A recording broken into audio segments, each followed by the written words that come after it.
Um, Another tough away game on Friday night. Galway going well, so a big ask. Yeah, it is tough. Yeah, look, every game in this league, as everyone here knows, that every game is tough, particularly away from home. And Galway are flying. They start the season brilliantly. In fairness, like everyone down here in Cork knows what Tommy did down here. Did great, and he's done a great job above. In fairness, they've invested heavily in the likes of Flaherty, John O'Sullivan, Kevin Devaney, top players in this league, and I'd say they have a real statement to try and maybe go and win the league or qualify for Europe at the very least. And their home form's been exceptions. They've won their 3 games and haven't conceded a goal. Yeah, they're very solid at the back. As you say, they've 3 clean sheets out of 3 home games. Not more you can ask for, and it'll be a tough game for us, but we have to be ready for it from the start. So Disappointed, obviously, after last Friday night. yeah, it was just like it was just disappointing how we started the game. I think we gave the initiative to Wexford, but I think outside of that, I'd say from the second half on, with the chances we created, the tempo we played at was a lot higher. And look, as everyone knows, on a night we could have had another few, but you have to take those chances. So John made a point after the game, and looking back at it, he's probably right.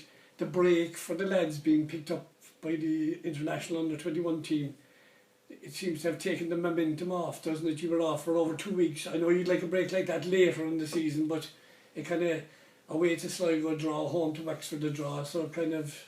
yeah, look, I know, like, we had a break obviously after the Dundalk game, with the Rovers game, with the lads being involved with the 21s, but look, that's still, I wouldn't use that as an excuse. Like Sligo, we just didn't play that well, I thought, to be honest, and the other night we just left it too late to start, to be honest. But look, I know breaks aren't ideal, especially when we've had 2 good wins leading up to it, but look, this week's another game, so look, we'll prepare right. We'll train yesterday, train this morning, and we'll prepare right for Galway on Friday. Kevin O'Connor took a nasty knock. What's the story with him for this weekend? He's doubtful at the moment. He wouldn't be. He still has a chance, so we're just hoping he'll be assessed now again tomorrow and Thursday, and probably Friday morning before we leave, just to see how he is. And Michael McSweeney is okay. He's telling me he trained fully today. So he did a bit today, yeah. So hopefully he gets no reaction. As long as he gets no reaction, he should be available. That would leave John Cavan as the only kind of definite. Yeah, like, in fairness, we've had good numbers back. Like, we had a few knocks, but they've all seemed to clear up outside the likes of Kevin now and Michael's. As long as he gets no reaction, and Ben the same. As long as he gets no reaction from his, we should be outside of them now. They'll be the only ones that'd be doubtful. Right. Yeah, it's look. He just did a small, but again this morning he didn't do full. It was just a matter of, as you say now, just hope he comes through today, okay, and we'll find that out Thursday morning.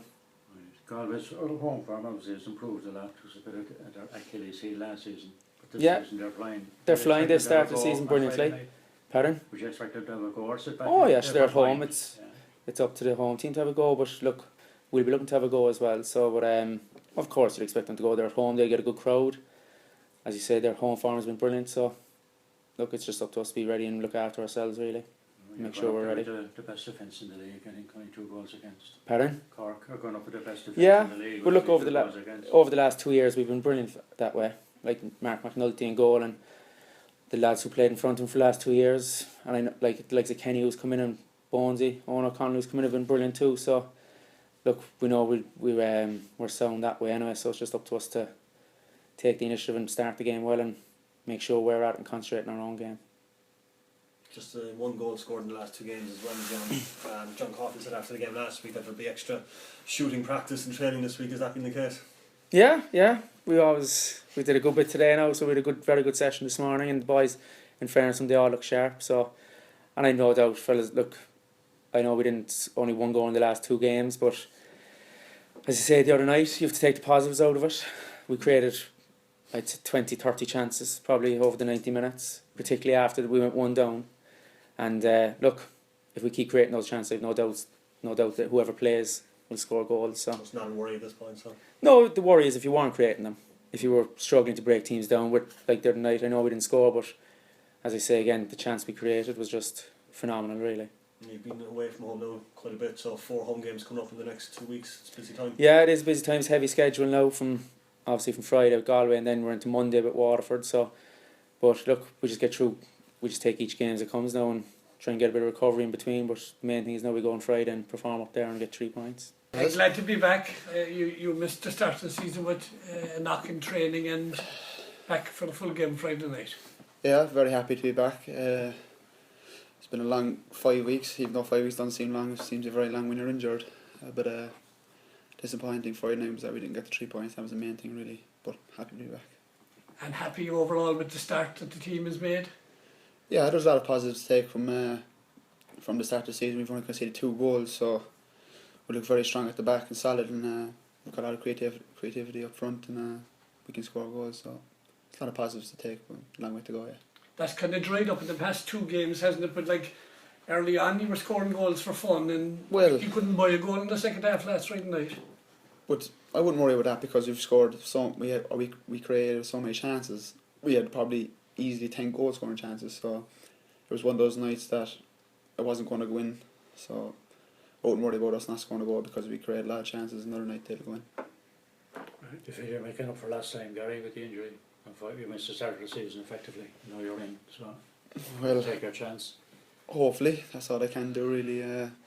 Take my claim, and I thought I had a couple of chances in the game, and maybe if I had a couple more games I would have taken those chances, but I'm just happy to be back. Are you happy playing in that position? Yeah, I'm happy to play anywhere as long as I'm in the team, as I'm contributing to the team, and we're picking up points and stay on the top of the table. What about Friday night, the Tommy Dunn factor? Was that a plus or a negative in a way? Like, you asked me that before as well. He's trying to fill space. Something no. You know what I mean? He knows him so well and he knows us so well. And yeah, well, I was only saying to the Carrow there where to go. There's not many players left since I think it's only 4 or 5 since Tommy was here. But Tommy's done very well with Galway, and I got on very well with Tommy, so his team were playing well. So, but he approached the game like we approached the game. We both won 3 points, and everything else doesn't really matter. And their own performance been excellent. We were saying to John there, like they've won 3 of the last 4. I think they're unbeaten at home, is that it? Yeah. And no goals scored. No goals scored. So yeah, they'll be very tough. Another away game is very tough, and going to Galway will be tough. But we'll have to be on top for a game, and we need to take our chances when we take them on like last Friday night. So where would you see the kind of the threat from them, or the big biggets? Obviously, if any Faraday is going to go. Yeah, but they've got 4 strikers that could easily play up front for them. Yeah, they've got Eman Curran as well. They got Pádraig Cunningham and Vinnie Faraday. So they've got goals all around the park as well in the middle. Eman Connolly, Gary Shannon as well, and Devani's very effective on the wing. So we got to look out for their threats, but we've got plenty of threats as well. Dar, after 2 draws in the last 2 games, is the pressure on you now to go off and get a win this Friday? I suppose there's pressure on us every week to get a win because the expectation at this club is massive. We want to be up there every year, and we want to win every game as we expect ourselves to win, but sometimes that don't happen. We have off days, everybody has off days, and we'll go into the next game, look for 3 points again. Dar is a former captain of a double winning captain of the under 19 team. Right. When you look at the 2 league tables on the underage, you must be happy with that. Cork are top of both divisions. I'm not surprised really, because the people looking after him, Stuart Ashton, Paul Boudrin, Stephen Birmingham, they're all winners, and that's all they want really is winners. So I'm not surprised seeing her doing well with the boys in charge. And it's good to see guys like Kane Goldman and yeah, well the main thing really is for the underage is to progress into the first team like myself did, and John Cavan, Danny Morrissey. That's the main thing, and if they're winning then they're getting the habits, and hopefully they can make the step up. Would you have any bit of advice for fellas who just haven't kind of made it yet in that team? Like Craig Donnan, Kane Coleman, Conor Ellis come through. Chidozi, yeah.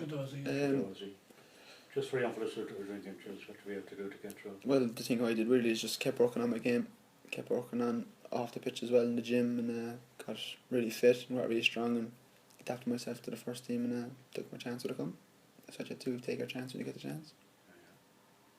One question I forgot, I should have asked John really, but I asked you, they played 4-4-2 the other night, and Galway are something similar from what I can gather. They played Faherty and Curran or Faherty and Cunningham up front. Right. Did you find that a difficulty with your own setup? Because it looked as if Maguire was getting the ball, but he seemed to be against the back 4, if you know what I mean, rather than... Well, Wexford, they played well to be fair to him, and the man Murphy was dropping off well, and Greg didn't know where to go and the centre halves didn't know where to go, but they weren't really a threat, really, I didn't think, going forward, even though that was a bit of a hindrance compared to other teams now and play 4-3-3.